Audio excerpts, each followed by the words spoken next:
Hello दोस्तों, स्वागत है आपके अपने यूट्यूब चैनल पर। जैसा कि आपको पता है कि मैंने कल अनसॉल्व नंबर 6 कराया था, जिसमें मैंने 20 विकल्पी करवा दिए ट्रिक के साथ, और अब उसके आगे जो दो दो नंबर वाले क्वेश्चंस हैं वो करवाने चल रहा हूँ ना। तो आप वीडियो से जुड़ना ना भूलें। तो जैसा कि देखिए, ये आपका है पहला क्वेश्चन। सिद्ध कीजिए कि 4-3√2 एक अपरिमेय संख्या है। ठीक, ये हमें सिद्ध करना है। तो जब भी बोलता है अपरिमेय, तो हमेशा उसे क्या माना जाता है कि मान लेते हैं कि यह एक क्या है, परिमेय संख्या है। क्या मान लेते हैं कि यह एक परिमेय संख्या है। तो आइए करते हैं सॉल्व। तो पहला क्वेश्चन है दूसरे का, जिसको दो दो नंबर के हैं सभी। ठीक, तो पहला क्वेश्चन है, मानते हैं, माना क्या है, 4-3√2 एक परिमेय संख्या है।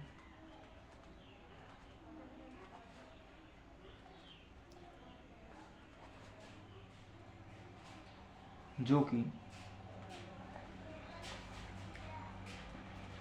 P/Q के बराबर है, जो कि P/Q के बराबर है। और जब यह P/Q के बराबर है तो मतलब 4-3√2 बराबर हो जाएगा P/Q के।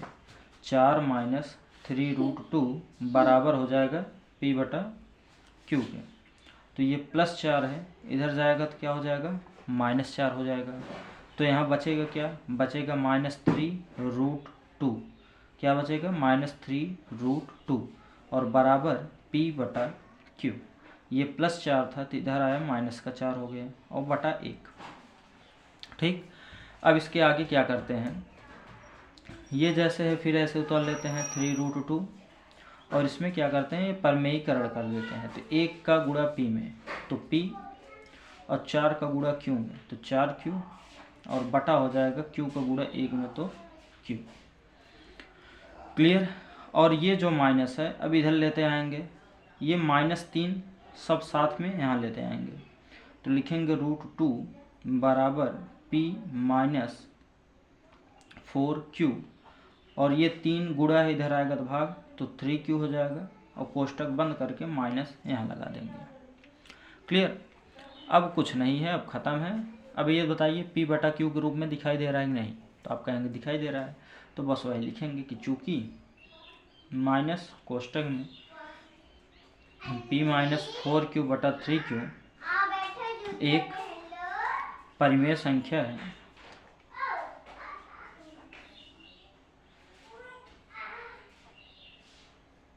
जबकि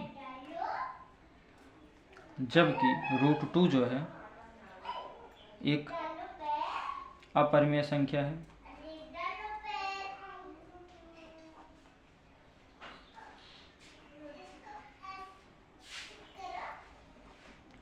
परिमेय संख्या कभी भी अपरिमेय संख्या के बराबर होती नहीं।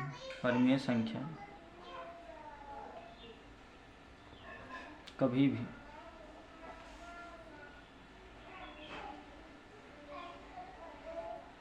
अपरिमेय संख्या के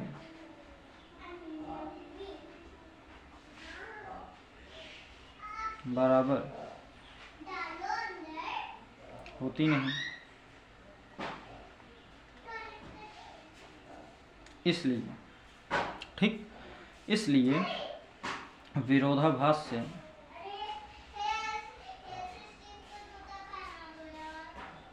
हमारा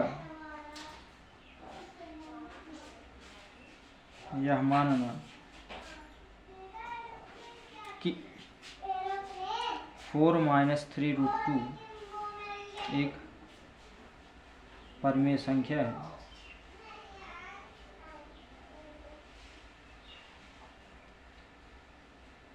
यह कथन गलत है। ठीक, इसलिए 4 minus 3√2 does not equal to P बटा Q। यही हमें प्रूफ करना था। That is solved. क्लियर? आपको बहुत अच्छे से समझ में आया होगा, आशा है। और ना आया हो तो कमेंट कीजिएगा, फिर बता देंगे। दूसरा, नहीं तो वीडियो रिपीट करके फिर देख लीजिए कि इसका दूसरा भाग है। क्या दूसरा भाग है? बिंदु 36,15 की मूल बिंदु से दूरी। मैंने केवल ये आपको बताया है। अगर दूरी आपको शब्द कहीं भी दिखाई दिया ऐसे सवालों को, तो आपको केवल, और वो भी एक बिंदु दिखाई दे, तो आपको करड़ी में x² + y² सूत्र लगा देना है, बस कहानी खत्म। तो कहा है 36,15 का क्या करना है? दूरी ज्ञात करना है। तो दूरी का, जब एक बिंदु हो तो दूरी का सूत्र होता है x² + y²। ठीक, इसमें लिखेंगे 36 का स्क्वायर प्लस 15 का स्क्वायर। 15 का स्क्वायर सबको पता है, 36 का नहीं पता है। तो चलिए इसी बहाने एक ट्रिक देखते हैं, स्क्वायर निकालने का ट्रिक कैसे होता है। ठीक, यहाँ लिखेंगे 36, हाँ, और स्क्वायर। यहाँ पर ऐसे 3 खाना बना दीजिए। क्या करना है? 3 खाना बना देना है। और 3 खाना बनाने के बाद आपको सबसे सिंपल क्या करना है कि एक बार इसका स्क्वायर करना है। तो इसका स्क्वायर करेंगे 6 का, तो 36, और 36 का 6 लिखेंगे, लेकिन पूरा 36 नहीं लिखेंगे, 3 हासिल लग जाएगा। क्लियर? उसके बाद इस आखिरी वाले का स्क्वायर करना है। तो 3 का स्क्वायर 9। 3 का स्क्वायर कितना है? 9। तो जो आखिरी वाले का स्क्वायर करेंगे तो वो पूरा लिख देंगे। तो ये यहाँ लिखेंगे 3 का स्क्वायर 9। क्लियर? अब आगे क्या करते हैं? इस 36 का, इस 3 का इसमें गुणा करते हैं। तो कितना आएगा? 6 × 18। कितना आएगा? 6 × 18। और इसी जो 18 आएगा उसका इसमें गुणा कर देंगे। तो 18 दूना 36, 18 दूना 36। और 36 में अब जो हासिल लगाए थे हमने 3, वो जोड़ देंगे। तो 36 में 3 जोड़ेंगे तो हो जाएगा 39। और उस 39 के इस 9 को यहाँ लिखेंगे जो बचा था, और इस 3 को यहाँ पर हासिल लगा देंगे। अब इसे जोड़ देंगे तो 6, 9 और 12, तो 1296 होता है 36 का स्क्वायर। और ये था स्क्वायर निकालने का ट्रिक। आप कहेंगे सर इससे अच्छा तो हम गुणा कर लें, लेकिन एक बार जब ये आ गया तो आपको गुणा कहेंगे कि गुणा फालतू है सर, बल्कि यही सही है। तो यहाँ लिखेंगे ऐसे 36 के स्क्वायर 1296 प्लस 15 के स्क्वायर 225। ठीक, अब इसे ऐड करेंगे। तो ऐड करने के बाद कितना आएगा? 6 × 5 = 11 आ गया। 2 और 9 11 आ गए। 11 और 1 12 हो गए। 2 और 2 4, 4 और 1 5, 4 और 1 5। फिर 1, तो हो गया कितना? 1521। फिर से एक बार ऐड कर लेते हैं। 6 और 5 11 के 1 हासिल 1, 9 2 11 1 12 2 हासिल 1, 2 2 4 1 5 और 1। तो 1296 में प्लस 225 ऐड किए तो आ गया 1521। तो इसी पर चाहे आप इसे छोड़ दें, चाहे और आगे हल कर लें, मात्रक लिख दीजिए, यह आपका फाइनल आंसर हो जाएगा। क्लियर? तो ये था आपका दूसरा नंबर क्वेश्चन। आशा है कि आपको ये दोनों क्वेश्चन अच्छे से समझ में आए होंगे। और इसी चैप्टर से रिलेटेड फिर एक क्वेश्चन दिया आपके पेपर में। क्या दिया है कि उस बिंदु के निर्देशांक ज्ञात कीजिए जो बिंदुओं -1, 7 और 4, -3 को मिलाने वाले रेखाखंड को 2:3 के अनुपात में विभाजित करता है। ठीक, हमने आपको बस इतना ट्रिक बताया है कि अनुपात अगर आया और अनुपात ना भी आए तो केवल क्या आ जाए? विभाजित आ जाए। तो आपको विभाजन सूत्र लगाना है। ठीक, विभाजन सूत्र क्या होता है तो देखते हैं इस तीसरे नंबर क्वेश्चन से। तीसरा है विभाजन सूत्र से निकालना है ये। तो विभाजन सूत्र आपका कहता है कि सर m में x2 का गुणा करें और फिर उसमें प्लस करके n में x1 का गुणा करके बटा m प्लस या कामा m y2 plus n y1 बटा m प्लस n। ठीक, ये आपका विभाजन सूत्र है। बिंदु क्या क्या था, -1 कामा 7 था और 4 कामा -3 था। और अनुपात आपका क्या था, अनुपात आपके पास है 2:3। अनुपात कितना है, 2:3। तो जो अनुपात होता है वो आपका m और n का मान होता है। ये आपका x1 और ये आपका y1, ये आपका x2, ये आपका y2। ठीक, अब इसी पर रखना है। तो रखें m का मान 2, m का मान कितना है, 2 है। फिर गुणे x2 का मान आपका कितना है, 4 है। फिर आपका प्लस है, n का मान कितना है, 3 है। फिर गुणे x1 का मान कितना है, -1 है। और बटा हो गया 2 + 3 कामा फिर m का मान आपको कितना है, 2 है। गुणे y2 का मान आपको कितना है, -3 है। फिर प्लस n का मान कितना है, 3 है। गुणे y1 का मान कितना है आपका, 7 है। और बटा हो गया कितना, 2 + 3। ये आया आपको। आगे अब क्या करते हैं, इसका इसमें गुणा करेंगे तो 4 × 8, इसका इसमें गुणा करेंगे तो ये प्लस और ये माइनस है तो माइनस हो जाएगा, 3 × 3 और बटा 5 काम। फिर माइनस का 6 और 7 × 21 और बटा 3 × 2 5। क्लियर।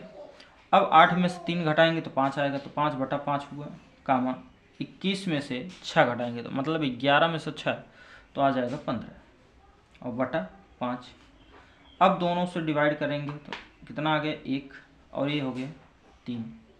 तो 1 कामा 3 आपका क्या हो गया, निर्देशांक निकल गया। x कामा y क्या, यही हमसे पूछ रहा था कि क्या होगा। क्लियर दोस्तों। अगर ना आया हो तो आप बता सकते हैं, हम बार बार बोल रहे हैं। और अगर एक बार आप वीडियो रिपीट करके देखेंगे तो आप कहेंगे सर एकदम आ गया, कोई परेशानी नहीं इसमें। क्लियर। तो आइए चलिए चलते हैं नेक्स्ट क्वेश्चन पर। क्वेश्चन नंबर इसका घ। ठीक, इसमें 5 क्वेश्चन करने होते हैं जिसमें से मैं चौथे वाले पर पहुंचा हूं। ठीक, अब ये है अगला, सिद्ध कीजिए कि 1 + tan² a बराबर sec² a। क्या करना है, सिद्ध करना है कि 1 + tan² a बराबर होता है किसके, sec² a के। ये तो एकदम अच्छा, बहुत ही सरल क्वेश्चन है। 1 + tan² a ये हमें सिद्ध करना है बराबर होता है sec² a के। अगर आप ध्यान से पढ़े होंगे तो ये आपका फार्मूला ही होता है 1 + tan² a बराबर sec² a। क्या होता है, 1 + tan² a बराबर sec² a। लिख देंगे चूँकि 1 + tan² a बराबर 1 + tan² थीटा बराबर sec² थीटा। तो इसलिए 1 + tan² a का मान हो गया sec² थीटा बराबर sec² थीटा। और दोनों आपका क्या हो गया, मतलब sec² a तो हो गया LHS इक्वल है RHS के। यही आपका प्रूफ हो गया। क्लियर। आपको इतना अच्छे से समझ में आ गया होगा। अब इसके अगले वाले क्वेश्चन पर बढ़ते हैं। ठीक, कहा है सबसे पहले इसे देखते हैं।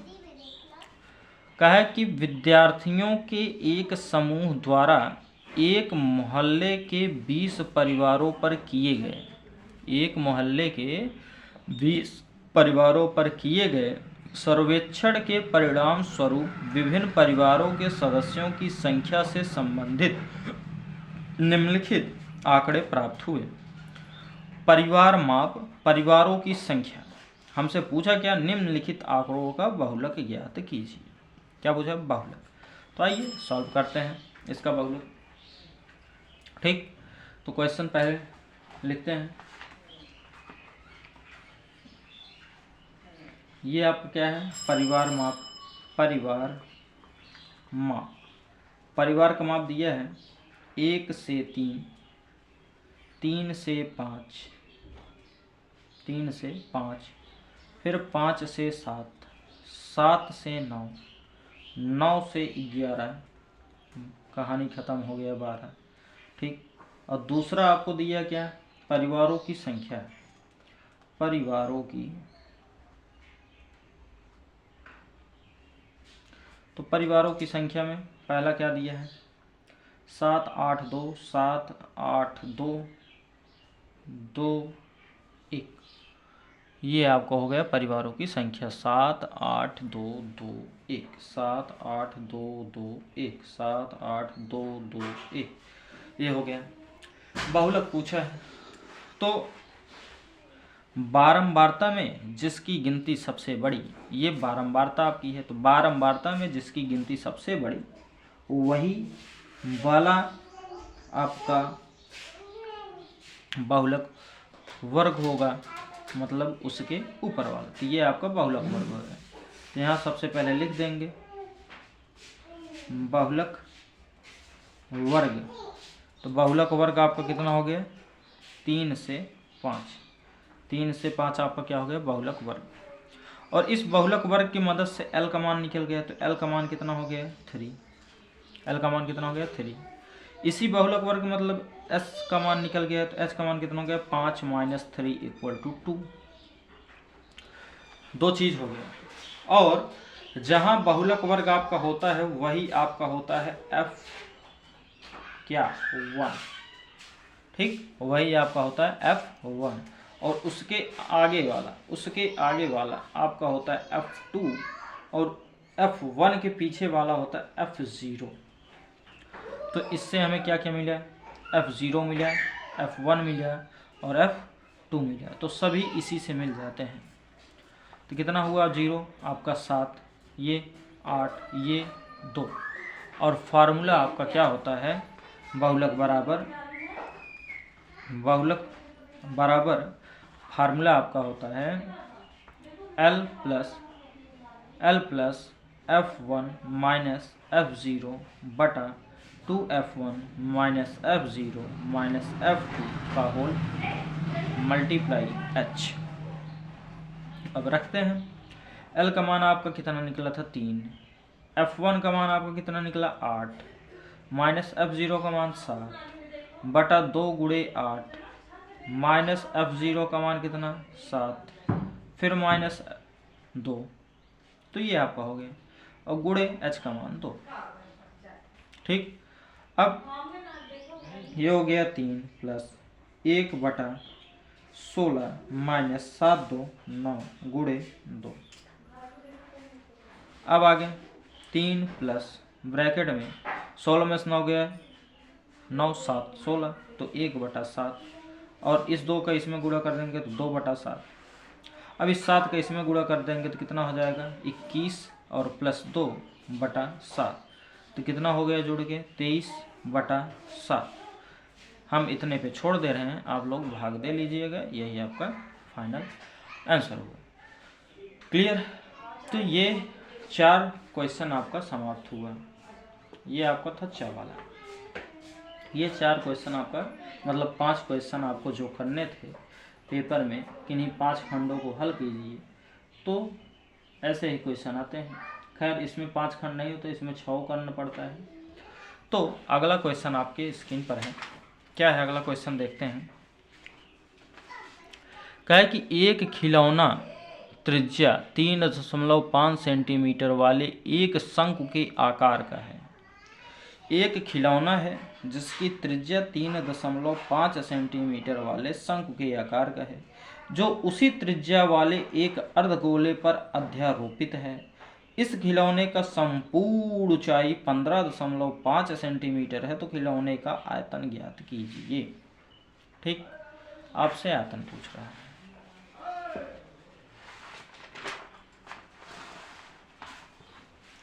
तो देखिए, का है एक खिलौना है जो शंख के आकार का है, ये शंख हो गया है, और इसकी जो त्रिज्या 3.5 है, और उसी त्रिज्या वाले एक अर्धगोले पर अध्यारोपित है। तो अर्धगोला और शंख दोनों की त्रिज्या 3.5 है सेंटीमीटर। ठीक, आगे कहा है कि जो उसी त्रिज्या वाले एक अर्धगोले पर अध्यारोपित है, इस खिलौने का संपूर्ण ऊंचाई यहाँ से यहाँ तक की ऊंचाई 15 कितना है बच्चा 5 सेंटीमीटर, यहाँ से यहाँ तक का। ठीक, तो आयतन पूछा, तो आयतन पूछने के लिए सबसे पहले हमें ऊंचाई पता होनी चाहिए, किसकी, शंख की। अच्छा ये बताइए दोस्तों, ये आपका वृत्त है और यह केंद्र है। केंद्र से कोई भी दूरी जो डाली जाती है परिधि पर, वो आपकी हमेशा त्रिज्या कहलाती है। तो जब ये 3.5 है तो ये भी आपका 3.5 होगा। क्लियर इतना आपको कॉन्सेप्ट? तो यहाँ से यहाँ तक देखिए दूरी, ये 3.5 निकल गया, तो बचा इतनी दूरी। तो ये कितनी होगी ना, ये कितनी होगी, सवाल ये बात है। तो ये पता लगाने के लिए जब इन पूरे में से इस 3.5 को घटा देंगे तो ये आधा हो जाएगा कि नहीं। जब पूरे में से इस आधे वाले भाग को हटा देंगे तो ये इतना आ जाएगा कि नहीं। इस पूरे में से इस आधे वाले भाग को हटा देंगे तो ये आ जाएगा कि नहीं। तो आप कहेंगे जी सर, तो मतलब खिलौने की संपूर्ण ऊंचाई माइनस अर्धगोले की त्रिज्या, फिर खिलौने की शंकु की ऊंचाई बराबर शंकु की ऊंचाई h बराबर संपूर्ण ऊंचाई माइनस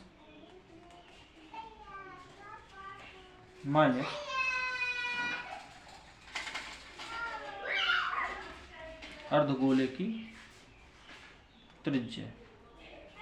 तो संपूर्ण ऊंचाई कितनी है 15.5, तो 15.5 माइनस 3.5 घटाएंगे तो 5 में से 5 गया 0 और 15 में से 3 गया कितना आ जाएगा 12।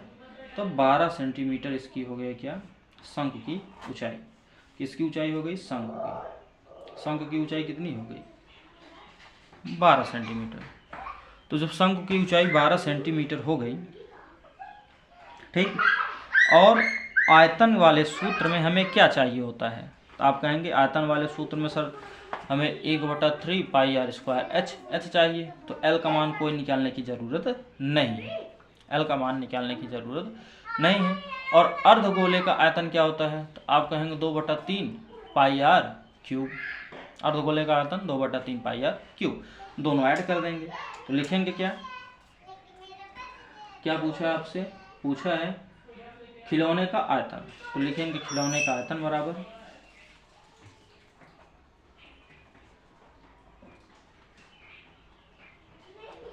तो खिलौने का आयतन बनेगा क्या, शंकु का आयतन प्लस अर्धगोले का आयतन।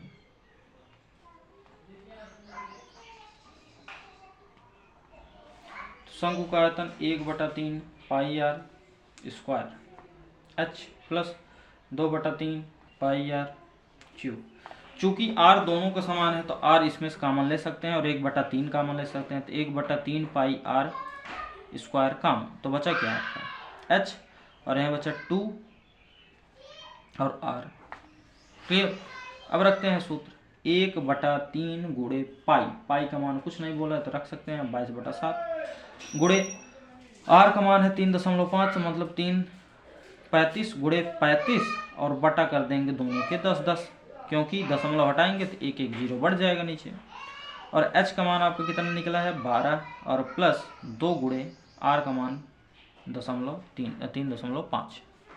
सॉल्व करेंगे तो कितना होगा 7 5 35 और 5 दूनी 10 2 11 में 22 और फिर और कुछ कटेगा, हाँ, तो 5 7 35 और 5 दूनी 10। ऊपर कितना बचा 11 7 77 बचा। और नीचे 3 दूनी 6 बचा, और ब्रैकेट में ये हो गया 12 और प्लस 35 दूना 70 और एक अंक में दशमलव है तो मतलब 7।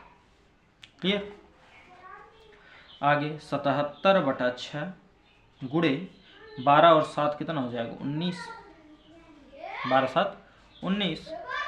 अब 19 का इसमें गुणा करेंगे और जो आएगा उसमें 6 से भाग दे देंगे, वही आपका आंसर हो जाएगा। तो आप इतना कर लीजिएगा। क्लियर। तो ये आपका फाइनल आंसर हुआ दोस्तों, और इसमें कुछ नहीं था। तो ये आपके 6 क्वेश्चंस क्या हुए, कंप्लीट हो गए ना। 6 क्वेश्चंस आपके क्या हुए, कंप्लीट हो गए। अब आपका आ गया 4 नंबर वाला प्रश्न, जिसमें से किन्हीं 5 खंडों को हमें हल करना होता है। तो इस सवाल को मैं अगले वीडियो में बताऊंगा।